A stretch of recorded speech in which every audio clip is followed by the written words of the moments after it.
L'histoire récente de la Côte d'Ivoire est marquée par un moment charnière qui a bouleversé sa trajectoire politique et son identité nationale. Au cœur de cette histoire, deux hommes, deux visions, et une nation en quête de souveraineté. Laurent Gbagbo, figure historique de l'opposition démocratique, professeur devenu président, symbolise pour beaucoup d'Ivoiriens la lutte pour l'émancipation politique et le refus de toute tutelle étrangère.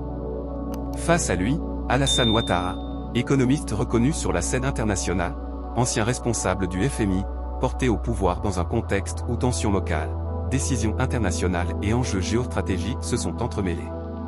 La crise post-électorale de 2010-2011 n'a pas seulement décidé d'un chef d'État, elle a ouvert un débat profond sur la souveraineté, la légitimité du pouvoir, et le rôle des forces extérieures dans la destinée des nations africaines.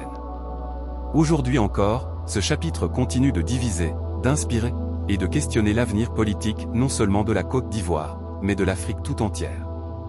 Plus d'une décennie après la crise, les cicatrices sont encore visibles. La Côte d'Ivoire poursuit son chemin, en reconstruction et mémoire, en aspiration démocratique et réalité du pouvoir.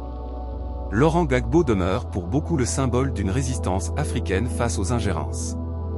Alassane Ouattara, lui, reste associé à une continuité institutionnelle appuyée par les partenaires internationaux. Deux trajectoires, deux idéologies, deux lectures de l'histoire. Mais au-delà des personnalités, c'est la question fondamentale de l'indépendance politique africaine qui se pose encore. Qui décide réellement du destin des nations africaines, le peuple ou les forces qui agissent dans l'ombre du pouvoir? Et une autre interrogation se dessine. L'Afrique peut-elle écrire son histoire sans pression extérieure, et bâtir son avenir sur la réconciliation et la souveraineté réelle? Microphone question au public.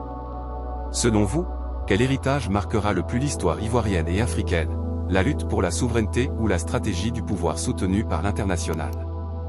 Dites-le en commentaire, index revers pointant vers le bas blanc.